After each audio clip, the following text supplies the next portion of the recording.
everybody, and welcome to the Necromaniacs podcast. I'm here at my buddy Mike Scandato, and we're getting ready to kick off another episode. Yes, it has been 3 months since the last one. It was at the beginning of March. I remember it was snowing, it was miserable, and now here we are just at the end of May, going into June, and it's already getting hotter and hotter. But I'll take that weather over the weather we were having at the last podcast any day. Our last episode was a winter horror movie podcast, and now we're pretty much on the verge of summer. Mm-hmm. So we took a little bit of a break there. Yes, sometimes life happens. Yeah, it's like I was in Europe for a while, a bunch of stuff going on, and proximity and logistics kind of kept us away from doing this. So, but we're back in action now. We are back in action. We hope to be monthly throughout the summer. So for this episode, we got two basically new movies. We got It Follows and A Girl Walks Home Alone at Night, and there's a couple other related things I want to get into. Mm-hmm. So you want to start with It Follows? Yeah, absolutely. All right. So you want to do the old honors there? Yeah. It is the second movie by director David Robert Mitchell, and it's his first horror film. The movie he did before this was called Myth of the American Sleepover, which was a 2010 coming-of-age movie. So to go from something like that into something like this is a very interesting jump. But basically, It Follows has been, I don't know, I feel like within the last month or so, there's pretty much been nonstop talk of it on the horror message boards and on Facebook, and deservedly so. I think this has been probably something that'll go down as one of the best horror movies of the year thus far. Would you agree, Mike? I think so. Also, another key point of that movie is the awesome soundtrack by a Disaster Piece. Absolutely, yeah. Out of Staten Island, New York, I believe. Yeah, very young man from Staten Island who the director had found because he was a fan of an online puzzle game that he did the music for as Disaster Piece as well, called Fez. I know nothing about this online gaming kind of community, but apparently the music is really cool and synth-driven. Yeah. And he was a fan of the music of this game and was a fan of the game and just contacted the guy, and that's how it all came together. Pretty funny. The other thing about this movie, it has this sort of anachronistic vibe to it, where initially you think this movie might have taken place in the 80s. Yes. But then, I hear that thunder, man. Yeah. It's like some atmosphere here. Nice atmosphere, yes. I thought so, too. In one way, you could say, well, you know what? It exists in its own time, in its own kind of universe or whatever. But at the very, very beginning of the film, the girl we see on the beach does use what appears to be a cell phone to leave a message for her father. But that is one of the only instances of modern technology throughout the rest of the film, barring the very bizarre clamshell thingy, I don't even know what the hell to call it, that one of the girls in the film is always kind of looking at and looking things up on. So you could say it is fairly modern, but no one is on the computer at any point throughout this movie. No one is even, there's not a lot of modern teenage kind of cheesy dialogue or anything like that at all in this film. So it has a lot of 80s, maybe early 90s kind of sensibilities to it in that respect. But I kind of like the answer of it existing in its own kind of world, its own kind of universe. Yeah. In Detroit, though. It is shot in Detroit, Michigan, and it does take place in Detroit, Michigan, which is pretty cool. But kind of like an Earth 2 Detroit, Michigan. Yeah, maybe that's what it is, man. It could be Crisis on Infinite Earths, where there's alternate absolutely. realities and multiverses, and there is a very heavy Detroit vibe in the movie. That's kind of Michigan depression kind of trip going on. Yeah, and one of there's a lot of things I liked about this movie. The music being one of the highlights of it. But I like the fact that the actors were true to age. They got some young actors to play young roles. And if you're one of the people that thinks the movie was kind of like a take on a loss of innocence and how sex is like when you have sex, that is when you have crossed that threshold and your innocence is over. I thought the use of the young people with that in mind was really kind of cool and interesting. Yeah, there's a lot of different, sort of conjecture. There's also very heavy themes of paranoia that run through the movie too, and anxiety. Yeah. And, basically the movie's about what amounts to a sexually transmitted disease in a way. Yes. Like there's no explanation as to where these entities come from, but the way that it's transmitted is by when two people have sex, the recipient of this curse, or if you will. They call it, they keep saying it's it, like they just refer to it as it. It's like a vague sort of term. This like entity who appears to be someone that they may know or may not know at all. It just sort of appears, and no one else can see them but the person who's infected by this condition, for lack of a better term. And then they hunt them down, and if that person is killed by the entity, it goes back through the line back to the original person, and then I don't know what happens. They don't explain anything after that. No, and I was, doing my research, and the director is okay with the fact that there was no explanation for it. There was no it origin.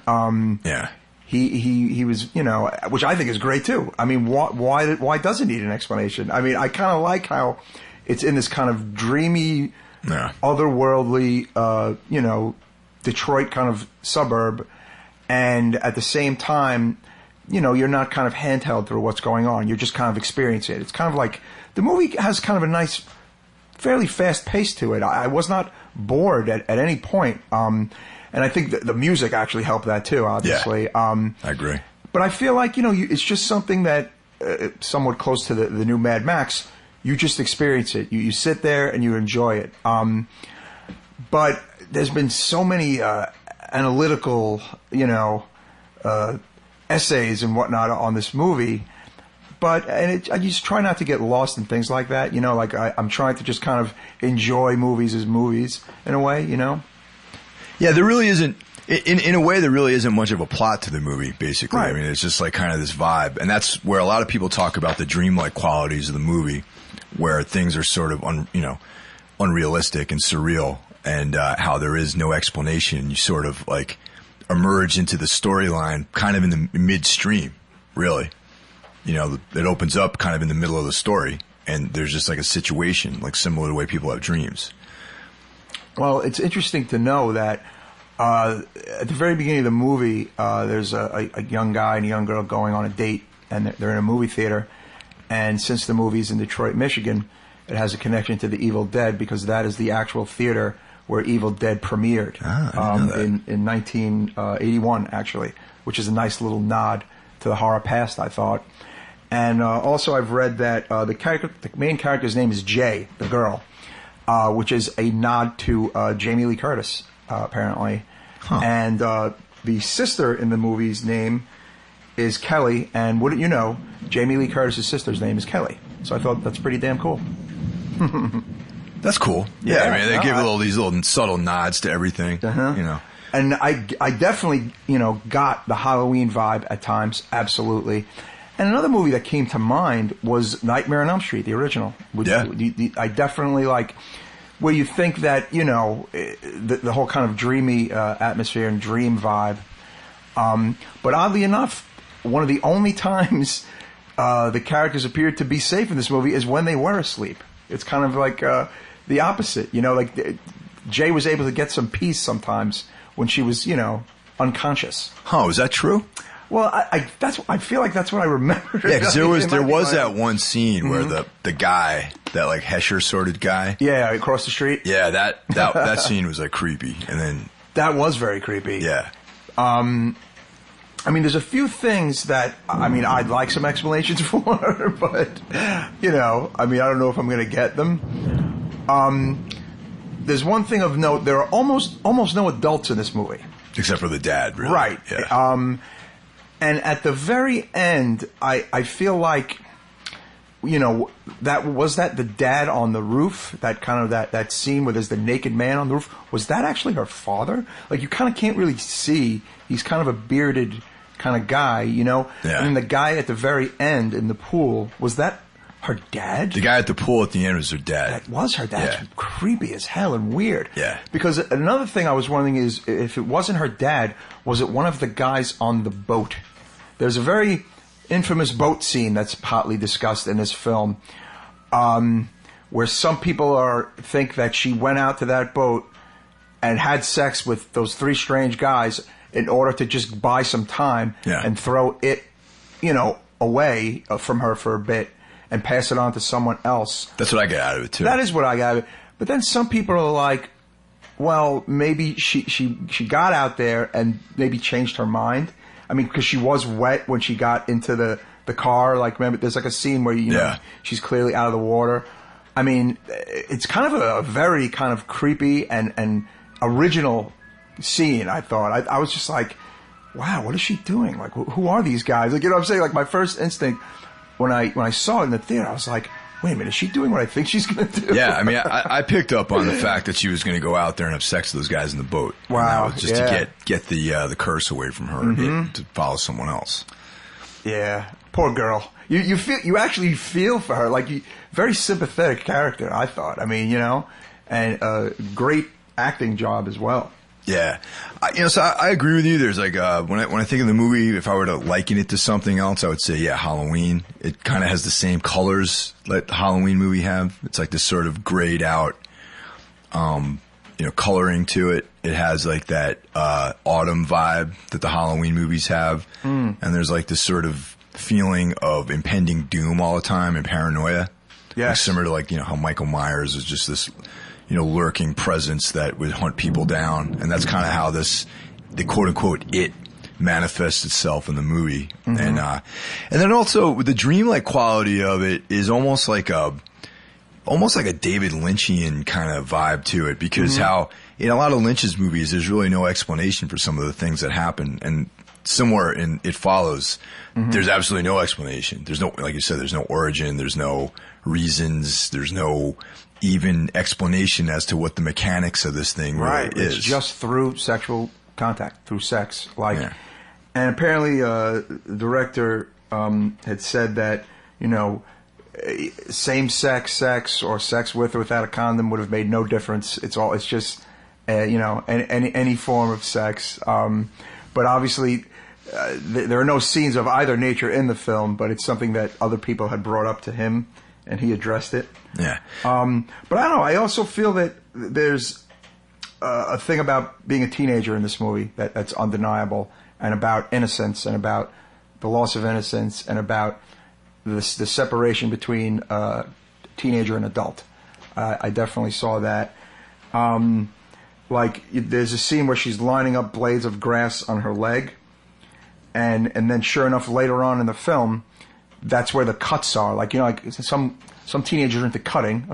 Not me or any of my friends. I never got into it. It's more, I feel like, a lot of different era of that type of thing going on, but it kind of, alluded to that. And there's also possibly aside from the STD thing, maybe like sex as like a drug kind of thing as well. I mean, I don't know. There's a lot of different ways you could look at it. I feel like sex is definitely an important part of the movie, but at the same time, it can be interpreted, other ways as well. I like your David Lynch kind of thing going on, because there's definitely moments of just this kind of like you're questioning what is happening, what's real, what is she seeing that's real and isn't real, you know what I'm saying? And not psychedelic, but just kind of trippy in a way, right? Yeah, it's like dreamlike. Dreaming. One of the things that I thought was funny in the movie, actually, and I laughed when this part came up, even though it really wasn't that funny, but is when in the first scene where Jay is in the car with that guy, right? And she's going into this very whimsical description of love and how, she's always dreamed of having some boy or man in her life. And then right in the middle of her description of that, he just puts chloroform. He has a rag filled with chloroform. Yeah, that was a brutal moment, actually. That kind of took me by surprise. Yeah, and then she's tied up in a chair. And I think I was the only person in the theater who thought that was funny. And something else, in the very beginning, when the guy and the girl are on the date, the guy is talking about, well, he sees a young kid, a little boy, and he talks about, wow, you know, what's it like to be like that, to have no cares, to have no worries, to be completely, you know, innocent, you know? Yeah. And that theme carries throughout the movie, like the innocence and the loss of innocence, and the staying young versus becoming an adult. I don't know. All these things kind of stuck with me, you know, as I watched the movie. I've only seen it the one time, as you have. We both saw it in the theater at different times. But I cannot wait to see it again. Yeah. On, you know, at home, on, you know, on Blu-ray or DVD, because I know there will be things that I think I might have missed and things that I might pick up on, you know. Yeah. But yeah, I mean, I can't remember the last time a new horror film has, like, you know, brought so many different types of discussions, and you know what I'm saying? I mean, the movie was made for $2 million and it has grossed over 20 so far. That's pretty damn good. And it's, you know, it's only in, like, you know, the smaller kind of independent theaters. Where did you see it? Oh, I saw it at Nighthawk. Yeah, I saw it there too. And yes. Nighthawk is a theater that's in Williamsburg in Brooklyn. Mm-hmm. And it's I saw it like on a Monday night at like 10 when no one went. And it was like there's like eight people in the theater. It's the best place to see a movie in New York, I think, in my opinion. Except for the weekends. Yeah, well, right. And weekends are jam-packed with people, so. But yeah, it's independent theater, and you know they serve food and alcohol, and there are no terrible trailers. Like all the trailers are akin to the movie that's going to be played, and they have all this kind of cool, like, promo stuff from old movies going on. I mean, it's just, if you're a movie fan, it's the place to go. Yeah, it's a very cool theater. Sometimes the people that go there ruin it for me, though. I got to be honest. And like I remember even on that Monday night when I went to go see it, I was walking down the stairway into the theater, and there was some guy on his cell phone, and he's like, "It Follows is so fucking awesome, man. It's the fucking best movie I've ever seen." And they made me want to just fucking leave, because I was like, this guy ruining my experience again, you know? You know, actually, I'm going to correct myself, because the Babadook is also, has been extremely talked about and extremely discussed and dissected. But I will say, I enjoyed It Follows more than the Babadook. And it's a different kind of movie, but I think It Follows is a bit more, you know, up my alley. Yeah, I was going to say, it's more of my kind of film than the Babadook. I enjoyed that completely. I thought that was a great movie, but like that kind of, even though It Follows isn't a slasher movie, right, it's informed by like those 80s like slasher films that I love and I grew up on. Yeah, and so that resonates with me, you know, like it's definitely, like I said, Halloween. You know, and not anything like Phantasm, but there are certain moments where it reminded me a little bit like Phantasm. Yeah, absolutely. And I think, honestly, two things brought me to Phantasm. Certain parts of the music of the soundtrack, which is just amazing, by the way. You can get it on iTunes, and you can get it from Disaster Piece himself on his website for only $7. Yeah, on the Bandcamp. Yeah. And the other thing was just, again, going back to the young characters and the co-stars. And just remembering, you know, young Mike and in Phantasm, and just those moments of being alone. And again, almost no adults in Phantasm either. Except for Reggie, really. Right, exactly. You know. But they're young adults. Yeah, Reggie's like a youthful adult. Right, exactly. He's not an authority figure. No. And just not a lot of... There's nobody walking around anywhere in Phantasm. Ever noticed that? There's no, other than the people, like, there's no extras. It's very, like, desolate kind of movie. And same for It Follows. There's not a lot of background people or background things going on. It's just these characters in the movie, pretty much. It's kind of cool. It adds to the sort of dream-like quality of it, too, because there's, like, the absence of other people in that movie. Actually, the very ending where they're walking down hand in hand and there's like these two people behind them. Yeah. Because there was never anyone else in the movie, I thought that, oh my God, this is like the fucking It coming after them. Yeah, see, that's the other thing. It leaves it open-ended as to whether or not this curse is over or not. Yeah. And of course, there's already been discussion of a sequel that may or may not give us this origin. I almost hope there isn't, to be honest. I don't want a sequel to this movie. No. I want it to be left alone. Yeah. But I guess we'll see what happens there. It's definitely been talked about, from what I understand.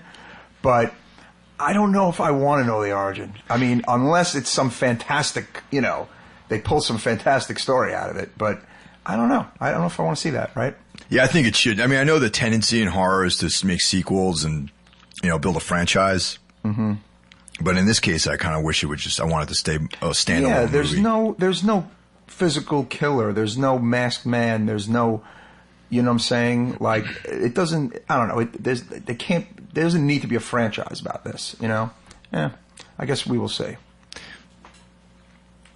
So that brings us to our next film. A girl walks home alone at night. Well, one thing I want to say about this was at last year's Comic-Con in Manhattan at the Javits Center, there were these girls walking around dressed up, kind of looking like the vampire character, handing out postcards for this movie. And I thought that was nice. A very interesting and cool little gimmick that the movie had. It came out, I think, I guess, late fall. It hit some theaters. 2014. Right, 2014. So, yeah, that always stuck with me, actually, until I actually finally saw the movie. So the movie was directed by Anna Lily Amirpour. She's an American. Mm-hmm. I thought she was Iranian, actually. She's Persian American. Yeah, but she's an American director. Mm-hmm. And it was shot in Taft, which is in Kern County, California. In California, yeah. Yes. A couple of misconceptions about the movie. Number one, that it's a foreign film. Number two, that it was shot in Iran or Iraq. Yeah. And that it's very interesting. Go on. It is the first Iranian vampire western. Yes, that is true. Its own description. I would say that. That's true. Yeah, and it's set in a fictitious town known as Bad City. Which I'm under the impression that town is supposed to be in the Middle East as well, even though it is California. The fictitious, like, you know what I'm saying, like the setting may not be America, so to speak. That's what I got out of it, because there's all these people speaking the other language in the movie. Yeah. And the story is based on a graphic novel that Lily produced with the same name, A Girl Walks Home Alone at Night. Mm-hmm. And it stars Sheila Vond as the girl, mm-hmm. and Arash Marandi as Marash.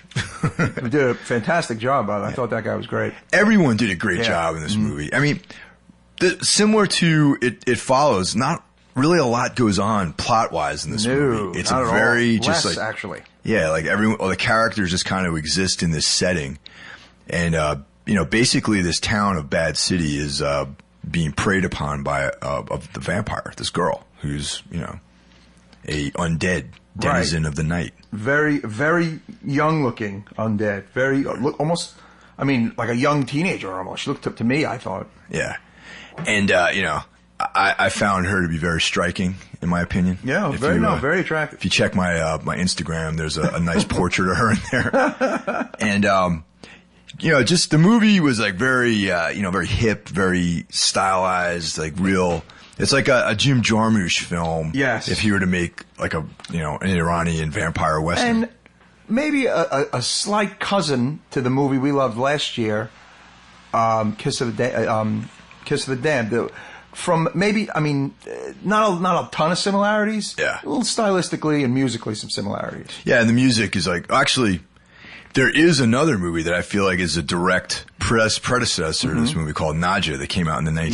Yes, which we discussed before. We'll get to that after mm-hmm. this. But let's so yeah, basically it's a love story, really. It's this guy Arash, who's like a loner. His dad's a drug addict. There's like gangsters after him because of his father's debts. There's like that guy in the running suit with all the tattoos, that dude.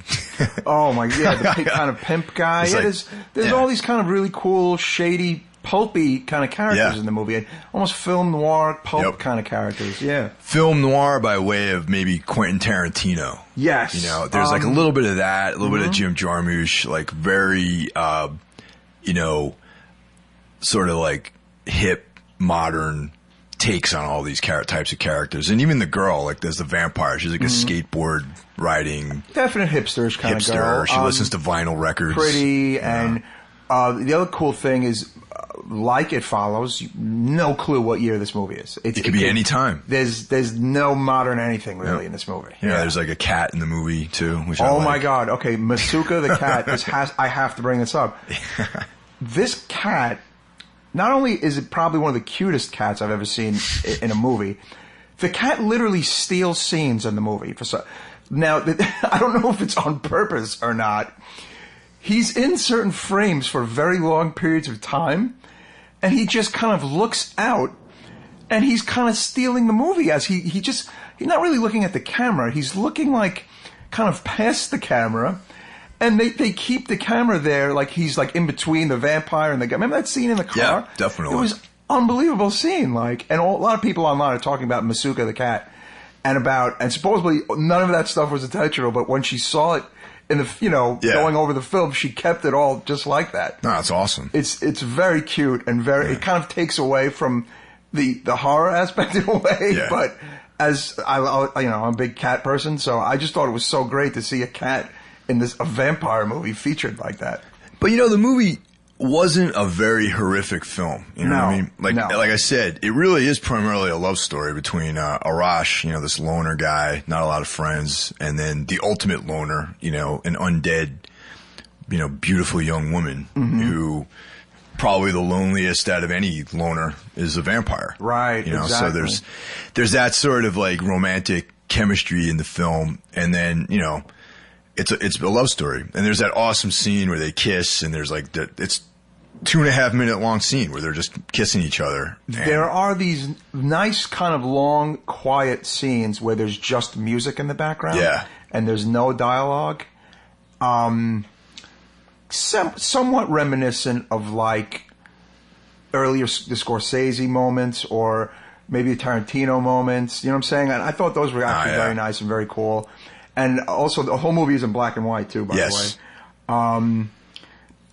I don't know. I just thought it was very different and fun and had, and absolutely has like, romantic kind of vibes throughout the whole movie. Is it a horror movie? Yes. I mean, you could say it's a horror movie, sure. Yeah. But it's also kind of like an indie drama love story also. It's weird. It's hard to kind of pinpoint what it is, Yeah, well, it's definitely a horror movie. Mm-hmm. Because, people get bitten and die and stuff like that, and there's that one scene in the very beginning of the movie where there's this like dried out riverbed filled with dead bodies, that were all her victims, I'm assuming. Yeah. And that's, that's very horror movie-esque. Well, there's something that has come up that, there's a prostitute in the movie who's in, several scenes in the movie, some people think that she possibly is the mother of the vampire. I don't know about that. What do you think about that? I didn't get that. Me neither. Like, what were the reasons behind that?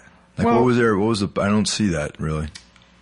Maybe their interactions, but I think that's more of a stretch, really. I mean, I think certain people who were looking for more kind of answers and didn't like the abstractness of it are kind of like reaching with things like that. You know what I'm saying? There's a possibility, I mean, a similarity in the way they look, but who knows? I mean, you know what I'm saying? I mean, ethnically, everyone kind of like has the same ethnic background in that film. They're all like Middle Eastern and, dark hair, dark eyes, that kind of trip. And both characters were lonely and sad characters, definitely. Actually, that's like a big theme in the film is loneliness, man. Yes. Like even Arash's dad, the heroin addict, is like a lonely character who misses his wife. Definitely some sadness in this movie. Yeah. Absolutely. Yeah, it's like a very moody kind of film. Mm-hmm. But it also is kind of fun too. There's like some fun moments in it. But very interesting soundtrack. There's nothing. There's no score. There are just individual songs. Yeah. And a lot of it is like this kind of Middle Eastern kind of pop music stuff. Yep. And I mean, I've never heard of any of the artists before, but I found myself enjoying the soundtrack very much. Is it? I think. I might be mistaken, but isn't it available on the soundtrack available on Death Waltz? Yes, and the CD, I believe it's like a Death Waltz Mondo co-release. It's available on like a slipcase, nice CD, and vinyl, a double vinyl, I believe. Double vinyl. Yeah. You gotta love Death Waltz, man. It's funny. Even though I wanted to mention the It Follows soundtrack was so popular, The vinyl sold out in about 3 days. It fetch, it was like a $20 vinyl. Now it goes for like $100. It was one pressing of 1,000. It's like a light blue vinyl. I've tried to get it. I can't get it. I really hope they make another one because I'm like dying to own it. This vinyl you can still get. It's readily available for A Girl Walks Home Alone at Midnight. One of the things about A Girl Walks Home Alone at Night is I mentioned this movie called Nadja. Mm-hmm. And if you check out A Girl Walks Home Alone at Night, there's a movie that came out in 1994 by this guy. It was directed by Michael Amarieta. And it's like a David Lynch production. Mm-hmm. Yes, he's like the executive producer on it. Mm-hmm. And it stars, Elena Lowensohn as this vampire Nadja. Peter Fonda is in it as Van Helsing. And there's some other people you might recognize. And the soundtrack is like a very hip, My Bloody Valentine is on the soundtrack. It has like this kind of New York, cool 90s like vibe to it. That movie came out around the same time as Abel Ferrara's vampire movie. The Addiction. The Addiction, yep. Nadja and Addiction came out literally within 6 months of each other. Yeah. I got to see The Addiction. I never got to see Nadja. I want to see it. It's great. Yeah. The Addiction is, it has like that sleazy Abel Ferrara vibe in it. Yeah. It's got Lily Taylor's in it. Walken. Christopher Walken is in it. Annabelle Sciorra. It's a very cool movie from '95. It's got Schoolie D in the soundtrack too. Yes. Mm-hmm. These movies came out in the wake of Bram Stoker's Dracula, An Interview with the Vampire. There was some interesting, '90s vampire stuff going on. Yeah. And a lot of it was very good. Yeah, totally. And now I feel like we're seeing more of it now again. Which is great. Yeah. Nadja was shot all on video. It's interesting. It's like it looks almost like the production of it looks almost like Dark Shadows or something like that. Wow, it has like this really lo-fi like look to it. And it's definitely worth checking out. It's coincidentally I just happened upon it after watching A Girl Walks Home Alone at Night, and I drew the comparison between the two. Another early '90s New York vampire movie that a lot of people have not seen it. It is unbelievable. It's called Habit. It was shot in Lower Manhattan in New York, the whole thing. It's Larry Fessenden's first movie. He's gone on to do a bunch of other independent horror movies. Highly recommended vampire movie, Habit. Check it out if you can find it. 1995. What's the overall vibe to that movie? Is it black and white? Basically, it's New York in the early '90s. The guy's girlfriend has broken up with him, and his father's recently dead, and he's got a drinking problem. And one night, bopping around the city, finds this girl Anna, and Anna's all sorts of trouble. Let's just say that. And she kind of takes him through this world of vampirism, and it's just really cool. It's funny. I remember the scenes of him kind of interacting with his friends post, the meeting with Anna. It's just very kind of like real moments in the movie. Yeah. Like between the actors, I thought, for a very small budgeted movie. I had it on VHS for a while. I'm not even sure what its current status is as far as availability. But Larry Fessenden went on to do a movie Beneath. Oh, yeah. What else? Hold on, I'm just going to pull it up. He's done a bunch of stuff. He's also produced a bunch of horror movies. I Sell the Dead. He was a production credit in Stakeland. Oh yeah, He's Stakeland also was acted great. in a bunch of movies. You would know his face. He's interesting kind of looking guy. He's directed 22 horror movies. The Last Winter, Wendigo. Oh yeah. No Telling. He had the End segment in ABCs of Death 2. He's horror lifer guy. And Habit was his first movie. The Last Winter was interesting. That had Ron Perlman in it, I think. Yes. It was like where the sort of like environmental global warming vibe to it, and like it uncovers some like the melting down of some area. It's just really cool. Yeah, I need to check out Beneath actually. I think there's a couple movies named Beneath. This was the one. It's like these young people on it's like a water monster movie. There's one that takes place in a year. There's one that takes place in a mine. No, different one. Okay. Yeah. All right. Yeah. Yeah. And then Yeah, there's some interesting stuff there with that. But yeah, the vampire genre, one of my favorites, and it's always cool to check out, the new vampire stuff that's out there. I mean, so it can be hit or miss, obviously, but I feel like Girl Walks Home Alone at Midnight was definitely a hit.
I recently started getting into Hannibal, the TV show, and I slept on it for almost 3 years now. I watched all of season 1 and enjoyed it, but when season 2 came back, I was in this flux with my moving and my life and all this crazy stuff.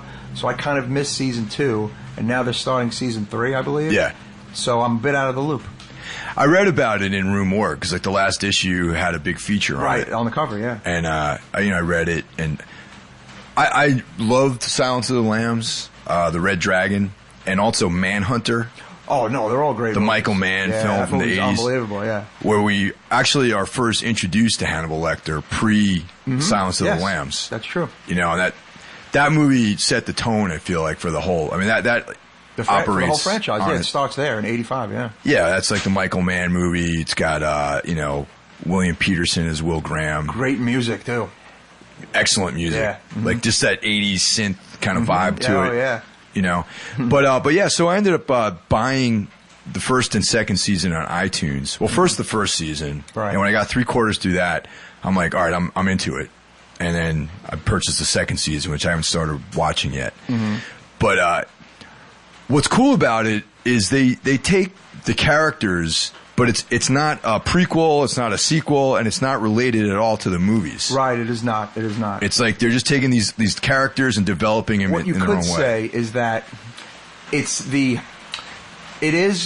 kind of Hannibal's prequel, like, you know what I'm saying? It's Hannibal's early life, but not tied into the movies. Like that. Right, yeah. Yeah, I mean, it takes some of the elements from the mythos of Hannibal Lecter. You know, the fact that, like, you know, I'm going to use he's a doctor. I'm going to use Will Graham's experience from Manhunter as an example, where, like, you know, they hint at Lecter and Will being friends, and there being some crazy confrontation between the two of them. Yes, that has Graham losing his mind, and, you know, having like a very intense mental breakdown, and it kind of takes that and just develops it into its own thing.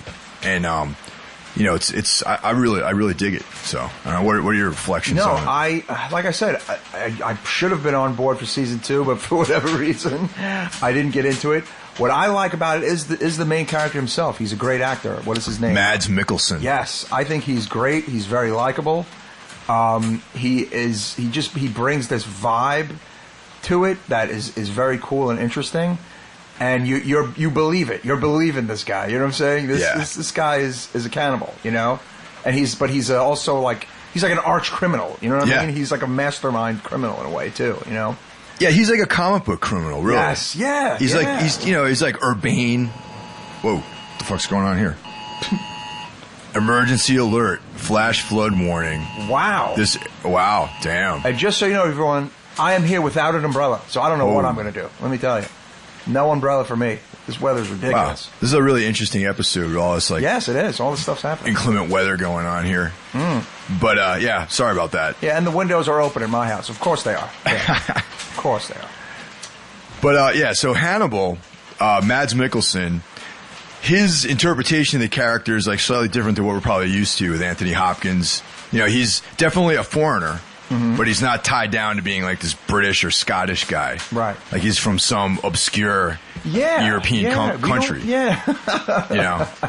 What is Mads Mikkelsen's actual I believe he's Danish. He's Danish, yes. Okay. Yeah. Right. So, you know, he brings on this like sort of Euro vibe to the whole thing, but it's not tied to any specific country. So I find that interesting.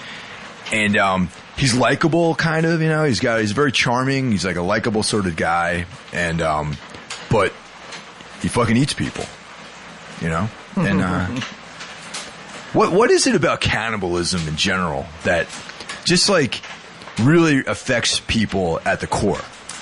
You know what? It's interesting because the cannibal genre in horror, right? Primarily is about the jungle stuff. Like the crazy Cannibal Holocaust, Cannibal Thoreau, all those early 70s kind of movies, right? Then it went away completely for decades, okay? And then in the late 80s, early 90s, we have Hannibal Lecter on the scene, right?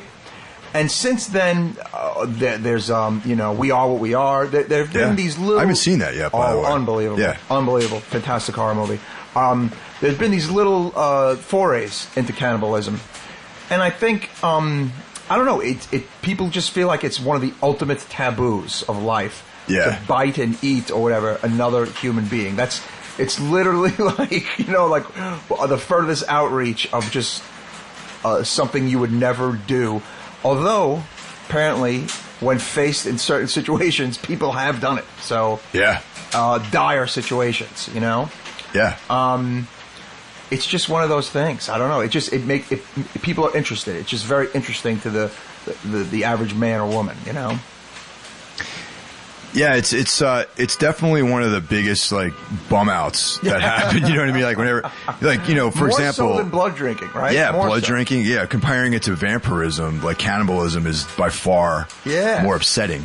You know, And also, it's funny. HBO has this documentary out. It premiered the other week about the policeman, the New York policeman, who was locked up and sent to prison for planning out via fantasies and websites, cooking and eating women, basically. He did not do any of these things, but he had a lot of detailed notes and emails, and his wife found them. He was a cop. It was a very big story about 2 years ago in New York. Okay. Well, he actually went and served time for this. He's a free man now. But which begs the question of whether or not are thought crimes, and is this man really a cannibal, or is he someone who likes talking about being a cannibal? Because he's never actually eaten anyone's flesh. And he served time for this. He did serve time for this, yes. Some people felt it was a violation of thought. But what made it really messed up was that he had detailed stuff about women he wanted to pick out and their addresses and it crossed that line basically. Huh.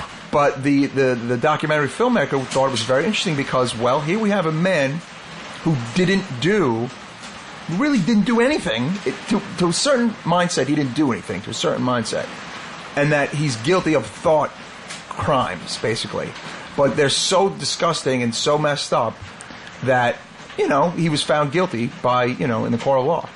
Well, you know, that's really interesting. And, you know, I'm of the opinion that the guy didn't break any laws by writing all that stuff down. No, some people, like public rights groups and certain groups, felt like, no, he's innocent. Doesn't matter. He's innocent. Doesn't matter. But I don't know. I guess the law and the jury and whatnot thought that a line was crossed somewhere, you know, because of the certain things that he had going on. And, you know, I guess it's one thing to visit a cannibal website and be on a cannibal, say, message board, right, which he was on. What he did the steps further. He talked about people on these boards, the real people in his life. You know what I'm saying? And address it. Like, I don't know. He apparently... I haven't seen the documentary. This is all just from reading about it. Is this on Netflix? Or? It's on HBO. It's on HBO. Okay. Yeah, it's an HBO documentary, yeah. I'll check that out. He just kind of went above and beyond, and he had some co-conspirators, and it got a little too messy. But, again, some people would think he was an innocent man. So it's very interesting. What comes to mind are the case of Charles Manson, right, and also Peter Sotos, like two people who were, definitely convicted of crimes which arguably they didn't commit. They didn't really do. They didn't do anything exactly. wrong. Yeah, like Manson. I'm not saying Manson should be running free, but I don't think he's definitely not in this case a serial killer. No, he gets lumped in as a serial killer. He may have killed Shorty Shea, actually. He may have killed one dude. But that's not what he was on trial for, though. No, it's not. He was on trial for, like, the Tate LaBianca murders. And he might have killed Hinsman. He might have killed two people. Right. No, I'm right. positive. I'm positive He's killed people in his lifetime. Right. But he was convicted of a very specific thing, which I don't think he was actually guilty of. Right. And the Tate and LaBianca murders. Yeah, which Tex Watson and... Right. And, the people who are also in jail, they absolutely committed those crimes. But they just locked him up because he was too dangerous. He was the ringleader. And he was actually on death row for a while. Right. He was already a super criminal. Already. Yeah. From roaming the streets. Yeah. I mean, he was Picking a master. Up chicks and master criminal. Wanting to be a rock star and... Right. Yeah. But so, I mean, he was a guy who was convicted of something that just public opinion dictated the actual outcome of that trial as opposed to the facts, I think. Right. And then Peter Sotos, the writer, who's a personal friend of mine, actually, and a nice guy. And this whole sex criminal thing was based around his writings and some of the photography, like... it crossed the line. It crossed the line... but is he actually a sex offender? Right. You know, and it's like very look up the trial. Like I'm not going to get into it because I don't want to. It's a whole thing. Totally. It's a whole different thing. But look up the trial and check out some of his writing, and you decide what you think about it. I'm personally of the opinion that he's not guilty of anything, but it ruined his whole Oh yeah, and it's funny. This man was married and he had a daughter, and he has not seen his wife or daughter in about 4 years or whatever. Yeah. Ostracized. I mean, what could he can't really do anything. He was known as the Cannibal Cop. That was his nickname. But yeah, pretty crazy. The Cannibal Cop. Speaking of Manson, I wanted to bring this up. There's a new show this summer on NBC set in 1967 and set in the earlier days of Charles Manson when he wanted to be a musician, and it's called Aquarius. It's got David Duchovny on it. It aired Thursday night. It's going to be on Thursday nights, I believe. Did it start yet? It started. Yeah, it's on NBC on demand or whatever. You can watch it. It's actually no. I think they went ahead and pulled the Netflix. They put the whole thing online. You can watch the whole thing. Yes. Episodes 1 and 2 were back to back on Thursday. It was a 2-hour thing. It was actually pretty cool. It's in a way it's about early Manson family, but it's also about David Duchovny trying to get this girl that they've kind of put under their wing, who has very high-profile political parents who have hired David Duchovny to get this girl out of the family. All right, so who plays Charlie? A newcomer. Some guy? Just some Yeah, random... yeah. And of course, he's 50 times better looking than Charles Manson, like one of those kind of things. But they didn't get some kind of, scruffy kind of dude to play Charles Manson. But the music is fantastic. It's all 60s music, and he plays "Look at Your Game Girl" and it's like twice in the first episode. Wow. Like he's definitely crazy, but he's not super crazy just yet. He's at the crazy where he's banging a lot of women and gathering cult members crazy at this point, But it's called Aquarius, as the Age of Aquarius. Huh. Yeah, I've always back in the 90s, I was like a really obsessive Manson collector, and you and I think both have a pretty extensive Manson. Yeah, no, I've read almost all there is to read at this point. I mean, there's one or two things I don't think I have read, but it's a fascinating case. It's one of the last great American crime stories, in my opinion. These things just don't happen anymore. You know what I'm saying? There are, in my opinion, there are no more like serial killers and mass murders and cult. If any of that stuff is happening, it's some stuff that is not getting any kind of spotlight on it. You know what I mean? I was talking about this the other day about serial killers. The last serial killer, in my opinion, was to a degree Dahmer. Yeah. And maybe Joel Rifkin after him, but he didn't have nearly as much as the spotlight as Dahmer did. And there's one real answer for this, and it's because of technology, and because of forensics works, and because of police works, and because of DNA. There's the law has figured out ways to get criminals so much faster, and it's so much harder to be a quote unquote serial killer than ever. You know what I'm saying? It's just if it's existing, it's not existing in the way that it once did.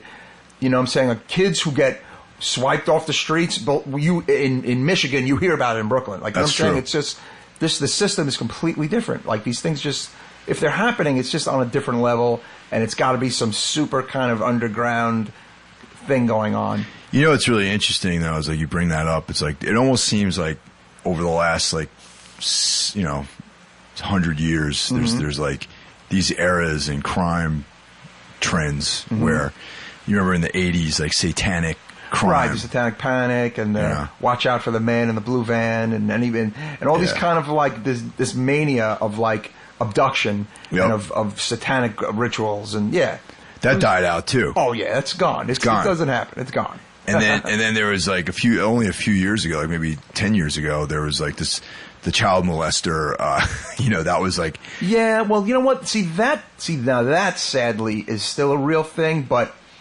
the attention on it though is decreased. Right, the attention is not there. There are no special episodes on network TV about child molestation. It's not. It's just, I don't know. It's not gone. Believe me, it ain't gone. But it's not addressed, and it's not a part of the public consciousness. Wave. Right, exactly. Yeah. It's funny. I wonder if how much I find it hard to believe these things aren't happening. It's just maybe it's what the media is like trying to manipulate. You know what's terrorism is the new serial killer. Yeah, terrorism is the new serial murder. You know what I'm saying? Yep. Terrorism and terrorists, ISIS. That's the youth of today's serial killer in a way. You know, and it's pretty crazy. Like it's just I don't know if, like I said, if it is happening. It's not being put on the news. It's not being talked about at all. You know. Yeah. You mentioned Stakeland earlier. Mm-hmm. What's that guy's name? The Italian guy. What the hell is that dude's name? He did Stakeland and he did Mulberry Street. Oh, and I think he did We Are What We Are. Hold on. Okay. Give me a moment here. Yeah. But yeah, I need to see Stakeland. I think that's on Netflix. Yeah, I got to just bite the bullet and see it. It's been way too long. It's a good one. Jim Mickey's director. Yeah, yep. he did We Are What We Are. Yeah, same guy. Okay, cool. I haven't seen We Are What We Are either, so we're both one down on that list. Did you get the chance to see Cold in July? Yes. Oh, yeah. Hell yeah. Oh, okay. Yeah, John did too, my brother. Yeah. Oh my God, he couldn't stop talking to me about it. He loved it. Yeah, that was a great one, man. It's got same director too, by the way. As Jim what? Mickey, of Stakeland. Really? And We Are What We Are, Cold in July. Yep. Yeah, Cold in July was a good He's one. awesome. I can't wait to see what he does next. Jim Mickey. Yeah, that had what the hell's his name? The guy from Dexter. Dexter was in it. Michael Hall. Yeah. Mm-hmm. There was a good cast in that movie. Yeah. Cool soundtrack. Also had a synth score going on. Nice. Set in like 1989. I thought it was very definitely captured 1989 pretty well. I thought it had to do with abduction. Mm-hmm. Abducting chicks. Yeah. So that was like definitely a crime of that era. Don Johnson was great in it. Don Johnson always been one of my. I've always loved Don Johnson. He's awesome. And how about Sam Shepard in the movie? Like Sam Shepard is a very famous playwright who's only been in certain movies. Doesn't do movies all that often, and he managed to be in this little independent movie. Kind of cool. I back that one too. Yeah. What? Anything else you've seen of note? Starry Eyes. You're the second person to tell me about that. Very cool, little interesting movie. Set in California. It's not getting the Babadook It Follows buzz, but it's bubbling up under there. People talking about it. It's on Netflix. Basically, it is a very attractive young girl and a group of friends. They're all trying to be actors. They're trying to make moves in Hollywood. And the girl answers an ad, like a cold cattle call, whatever kind of casting for a horror movie. And basically, things are not what they seem at the old casting call. And do you remember did you see The Lost? Based on the Jack Ketchum book? I was going to say, it's the Jack Ketchum. I don't think I saw that one. Well, the main villain from The Lost has a nice little role in this movie. It's actually a really cool moment. And he was also in, what do you call it, Cabin Fever 2. His name is escaping me right now. But anyway, she goes to the cattle call, and, they like her and stuff. But, of course, they start asking her to do all these kind of weird things. They ask her to take her clothes off and blah, blah, blah. Next minute, she's, like, unconscious, and she wakes up. It has this occult vibe to it, and I guess somewhat satanic, but without using the word Satan. More kind of culty and evil thing to it. But yeah, like she starts acting stranger and stranger, and the friends notice it. And some of these friends are really kind of scumbaggy, really bitchy. All the girls in this movie are drop dead gorgeous, by the way, which is nice. But it's a cool movie. I don't want to kind of throw the whole thing out there. Yeah, no, I want to hear about this. It is good. I think you will like it. It has a very brutal ending, which kind of threw me for a loop. I didn't, I'll say that much about it. But yeah, I mean, the main premise is a girl trying to make it who falls in with this interesting independent movie studio, and things are not what they seem at all with the people behind this movie studio. It's kind of cool. Yeah, actually, Charlie, our drummer, was the guy who told me about that, and that sounds like a plot that we talk about for a movie that we want to shoot someday. Just like false pretenses and. Yes, no, totally. It is cool. I mean, and in this day of like, you know, internet kind of ads for actors and actresses, I mean, I'm sure, you know, we could talk, if we knew any struggling actors or actresses, we could hear about some weird shit that they've been to, you know? I mean, there's definitely creeps out there, of course, who want to just lure young women onto a couch, so to speak. You remember 8mm? Yeah, totally. That's kind of the premise of that movie. Yeah, in a way. It's out there. I mean, maybe nobody's getting chopped up or anything, but the sleazy aspect is definitely out there. Now, the brutality at the end of the movie, is there a, you know, what's the ending like? Is it like a positive or negative ending? Does it end well? Negative ending, actually. It's a negative ending. Yeah. This girl gets pretty fucked up. It's pretty fucked up at the end. Yeah. Okay. Yeah. It's not a happy ending, really. No, not really. No. But yeah, I just, you know, I thought it was pretty cool movie. Some people on certain, you know, the Facebook horror boards were like, "This is better than Babadook," and it's like, you know, even though there's really no comparison. Yeah, there's no comparison. It sounds right. Like. No, I know, but I feel like lately everyone's trying to. It's funny, like in the horror world, just like in the music world, everyone's trying to find the best new something, right? Yeah. So a lot of proclamations of the best are out there, and it's like, you know, everybody's got to hone it in a little, you know. Yeah. I think to me, It Follows is worthy of being. Starry Eyes is good. Don't get me wrong, but It Follows is like a better movie. Like Starry Eyes is definitely a good movie, and I think you will like it. And I think a lot of people listening will like it. And I've talked to people who liked it. My brother John loved it, but you know, everybody the proclamation of the best, that word gets crazy lately. Yeah. So I mean, the two movies you picked out were you know, definitely different films, but similar in the fact that they had a surreal element to them. Mm-hmm. You know, that would be, you know, It Follows and A Girl Walks Home Alone at Night. Yeah. You know, that they're sort of dreamlike in ways. They're good companion movies. I would say if you can get to a theater to see It Follows, do that, and then watch A Girl Walks Home Alone at midnight, you know, at home. And I think they're interesting companion movies to each other in a way. Yeah, definitely. Mm-hmm. Is there anything else exciting going on? Not too much. I guess, yeah. I mean, there's a few other movies out there that friends of mine have talked about. There's this werewolf movie, Late Phases, that's on Netflix. That has good word of mouth. I want to check that out. And I will have to just freaking check out Stakeland. I mean, the director has done so many good movies. Yeah. I feel like Stakeland is probably going to be great. Yeah, I like that guy's work. Yeah. And I think Jessica Lange is in that movie. Oh, wow. Yeah, let me, before I put my foot in my mouth again, I want to make sure that's true, because it was before American Horror Story, and I want to say that Jessica Lange had like a small role in this movie, and I was like, oh wow, it's Jessica Lange. And then by the way, has to be said, back in the 70s and 80s was so good looking. Oh man! In the King Kong movie, oh my god, she just looks unbelievable in that movie. Also, the movie Postman Always Rings. Yes, Postman Always Rings twice. Yeah, stunning. Oh wait, I'm sorry, man. Oh wait, who is in that? I'm totally wrong. I'm not even close. Different 70s bro. Yeah. Kelly McGillis is in it. Oh, okay. How the hell did I think? Kelly McGillis in Stakeland. Oh, wow. She hasn't been in a movie in a while. Yeah, she's in Stakeland. Sorry about that.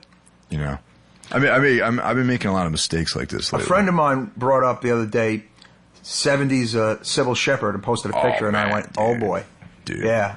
And the Last Picture Driver. Show and Taxi Driver. Forget it. Yeah. Unbelievable. It's nice to just bring up random women on here, by the way. It's just nice, you know. The other night, the other night I was at this show at a local heavy metal venue called St. Vitus, and it was the band that was playing was Portal. This really cool band from Australia. By the way, I have to say, Portal, I think, are one of the only scary bands left. Oh, yeah. In the entire they're metal scary. world. Yeah, they're scary. I think they're scary. They have the vibe. They have the look. You watch their videos. You put their music on your headphones, and you're sitting down somewhere. You feel that. It's a nightmare world that they create. I love it. And they're literally one of the only bands that I could say that about right now. Anyway, continue. But at the venue, they also play. They have a video thing in the back area where they sell merch. There's they're playing movies with no sound, and Taxi Driver was being played. Interesting. And I thought that was very fitting in some ways. Wow, I wonder who decided to throw that on. There's always like some weird stuff playing there. Huh. You know, sometimes it's like Judas Priest, like, you know, live footage or something like that, or Scorpions. And then sometimes it's movies. You know, some weird stuff you've never seen before. That's cool. This is kind of a movie in and of itself. Is the Portal curtain video? You ever see that one? Yes. With the puppets. Yes. Oh my God. It's so like great. That movie. I mean, I saw it. It actually kept me awake at night. That movie. It's like it's such a nightmare reality that video takes you through. Yeah, I think certain bands like to think that they're scary and frightening, but no, they really aren't. No, these guys are really. I think Portal actually kind of has that. One of the only bands that has that, like, you know. Yeah. But yeah, if you guys haven't seen that video, check it out. That's backed by Necromaniacs. Oh, totally. Yeah. And yeah, I mean, looking forward to, like, you know, seeing what happens. I feel like the horror on TV is getting interesting. You know, there's more windows being opened there. I need to kind of dive back into the Hannibal thing. Yeah. I enjoyed the last season of Walking Dead very much. Absolutely. I liked it better than the prior season. American Horror Story, I'm so out of the loop. Perhaps I will dive into the new hotel season later this year. Just an FYI, man, I believe that Jessica Lange is no longer with the series. The franchise? Yeah. And she's done. Apparently she's said that she's finished with working in that franchise. Interesting. But I mean, a long run. There's I still recommend going back and checking out some of the earlier ones. You know, I mean, they were great. She's great in it. I feel like she kind of is a huge component of that series. So it's interesting to see how they pick that up. Well, the Hellraiser, speaking more of horror on TV, Hellraiser was a big letdown. If you read the comic and know that character, they didn't even really scratch the surface, which all the cool stuff that book had. You mean Hellblazer? But Hellblazer, I'm sorry. Yeah. And the Constantine show. It had some nice moments. It actually may end up on another network. Maybe cool. They're really pushing for it. But something worth noting is another Vertigo DC title is headed to TV. They apparently have shot most of the season. It's called Lucifer. Oh. They have put a bit of a comedic bent on it, unfortunately. I saw the trailer. But what's worth noting is that the group A Million Moms has decided to boycott it, and they're trying to get 1 million signatures to have NBC yank it from the schedule. 1 million moms? Yeah, 1 million moms against the Lucifer show. Yeah. That's fucking ridiculous. Based on the trailer they saw. You can look this up online. It's pretty retarded. People need And you know how many people have signed the petition?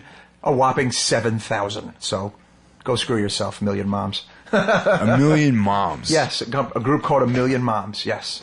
They think it's glorifying Satanism and glorifying this horrible blah, blah, blah. Meanwhile, the trailer it's not even all that bad. And the show looks more like kind of like a sexy show than horrific in any way or promoting Satanism. It just, you know, check out the trailer and let me know what you think. But yeah, this 1 Million Moms group wants it off doesn't want it to be on network television. Speaking of, comic book franchises going to TV, there's the Daredevil Netflix worth bringing up. Fantastic. Home run. I can't wait for season 2. Can't wait for the other properties Netflix rolls out. The Jessica Jones images have been out there. Looking forward to that. That was a great comic book called Alias. Power Man, Iron Fist. I mean, I can't wait. I have lots of questions about Power Man and Iron Fist. Yeah, Netflix. Can't wait to see what they do. Is Power Man going to have like that, yellow shirt and the headband, or what? What's his deal? Well, in the last 15 years of Marvel, he's just pretty much been like a diesel dude, like no yellow shirt. It's like a tight T-shirt. Right, just kind of looking like a regular guy, and I'm assuming they're going to do that. But if he happens to be wearing a yellow shirt, I think it'd be pretty great. Actually. Yeah, I think it'd be cool to at least make a nod to that, like an afro. Unbelievable. And even Iron Fist, he has an interesting costume. What will that look like? What will his costume look like? His costume has changed over the years too. Definitely. But it's a great character, Danny Rand and Luke Cage. Iron Fist has always been a great character. Do you know there's a deadly fist of kung fu, like Shang-Chi is back. Yeah. Mm-hmm. And I picked up the first issue a couple of weeks ago, or I saw it at the comic shop and I got it. I haven't read it yet. It's like laying out in the living room. Another thing worth bringing up is Tom Hardy, who's in the new Mad Max and some fantastic movies in his own right, has approached Marvel saying, "I want to be the Punisher." Oh. What are your thoughts on that? 100%. I might give it to him. Dude, just give it to him. Yeah, I might give it to him. Give it to him. Nope. Tom Hardy rules, man. And people are like, "Oh, he's short." Blah blah blah. Short, whatever. No. Yo, so is fucking Tom Cruise. Yeah, man. give him the movie, dude. Yeah. I think I'd be totally interested to see what he does with that.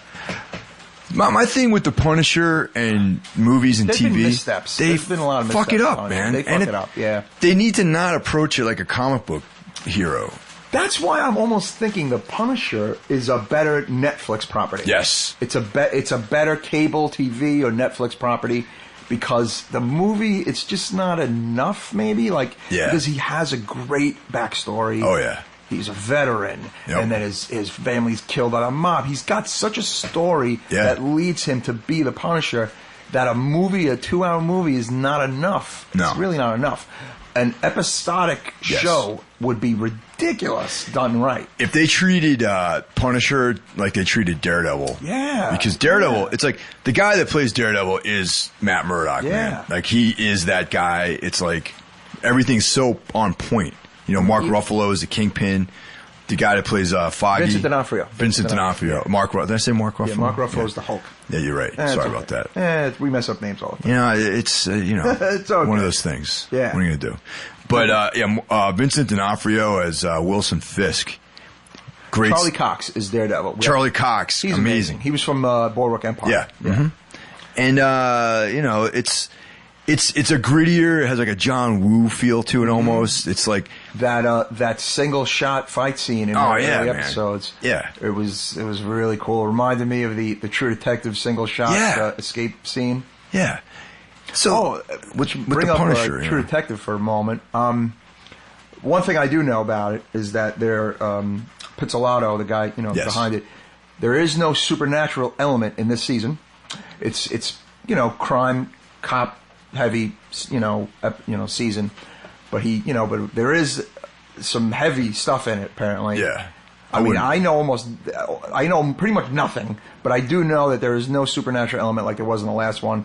And he said that that's just for this season. Maybe the next season something like that will come back. Blah blah blah. This one is a bit more just kind of like, I guess, reality based. Yeah. But apparently there's some nice dark twists and turns in it though too that should be interesting. The reality though is that even the first one didn't have a supernatural element.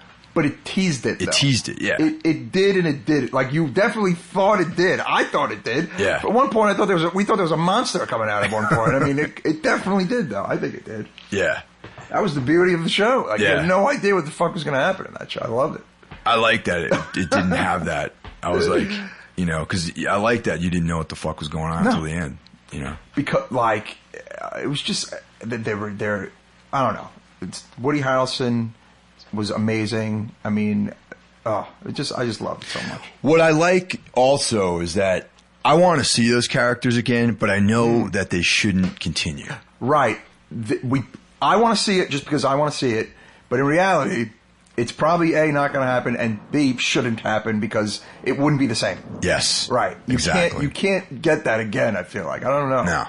I mean, the situation of those two guys, and that can only be like, I think their story was told. Very comic booky, right? I always thought it was very, very like Vertigo-y, almost like adult comic book kind of thing. Absolutely. The whole season. Have you read any of Pizzolatto's books? No, it's one. You know what? Galveston. I gotta get it. Read Galveston. I gotta get it. He has other stuff out there, but I read Galveston, and it's like, actually, I think I'm looking at it right now. If you want to take it, if you want to take it home with you tonight, absolutely, borrow it. It's great. Thank you.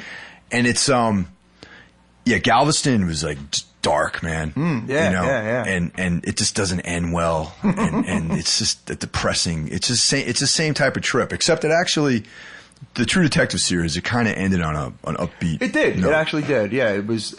I mean, the downside was that there's still quite a few of those, bad dudes who were responsible for those crimes out there, but they themselves made it through. Like we at one point, you thought, the two main characters were going to be dead at one point, but they made it through, which was nice. You know what I wouldn't mind seeing though is a revisiting of that story, maybe with different people going after some of that crime. Right. You know, right. but I mean, whatever. Now it's getting to be more like, you know, some Marvel Comics But shit. that ending reveal, like when he's like talking with the accent, like the kill, it was just like so creepy. Like he's in the house with his mom or whatever. It was just so like, fucking sister or whatever. yeah, it was just so creepy. Making like, flowers. Yeah, and the maze, like the running through the maze in that last episode, it was just like, whoa. It's like, come die with me, little priest. Yeah, it was just like these references, man. You know, and you and I both tried to read The King in Yellow. It's not easy to read. No, it's not. I wish it was a little easier of a read for me. I guess stuff from the late 1800s. It's not as easy to read as I thought. I don't know. Yeah, it was definitely there are things in there that were cool, and I don't know, but it just didn't grab me. The actual drawings that were out there of the King in Yellow and the interpretations are like these really cool interpretations, but you know the story itself is it's a hard read. Yeah, it's kind of like, I don't know if you ever read anything like Clark Ashton Smith or any of those early like weird fiction guys. Some of that's, you know, H.P. Lovecraft. Obviously, yeah. It's like sometimes it's hard to dive into the story just because of the prose is like, not like it's hard to read, but it's just a different style that you're not accustomed to. Yeah, like even H.P. Lovecraft and Edgar Allan Poe, I sometimes get both of those vibes from them. Maybe a little less from Poe. Poe's a lot of stuff is a little more kind of poem and, you know, except for like the major stories. But his major stories versus, say, H.P. Lovecraft's major stories, there's a big difference, actually, I think. And even though Poe's are older, they're actually easier to read. It's pretty crazy, you know? But also, I mean, H.P. Lovecraft is like more of like a pulp fiction writer. Like he was more in like the pulp magazines. He helped kind of invent like the cosmic, what the hell is out there horror. Like he literally kind of helped invent that, you know? Edgar Allan Poe was just writing from like a different place completely. He was more of like a literature writer, like a literary, you know, published books and things like that. And he wrote about older times. Yes. Lovecraft was writing about kind of like right then and there to to a degree. In a lot of his stories, he was writing about crazy shit going on in the 20s or whatever, you know what I'm saying? And Poe was, you know, Mask of Red Death and all this stuff is hundreds of years, like older like events and times. Right, exactly. Yep. You know, and then the plague is, you know, far removed from the plague when he's writing about the plague. You know, H.P. Lovecraft was like, you know, his work appeared in like pulp magazines and whatnot, along with like Robert E. Howard and all those other great writers. Right. You know, so I think that maybe like the actual, even though I love all those writers, their actual writing is at a different level than like Edgar Allan Poe. Yeah. And maybe that has something to do with it. I don't know. Totally. Just an idea, you know.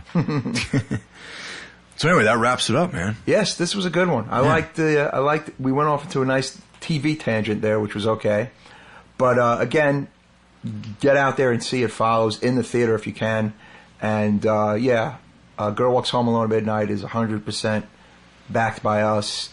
Maybe some people think it's a little too artsy, a little too indie-ish, but you know, we both enjoyed it very much. I like the girl in that movie too. Huh?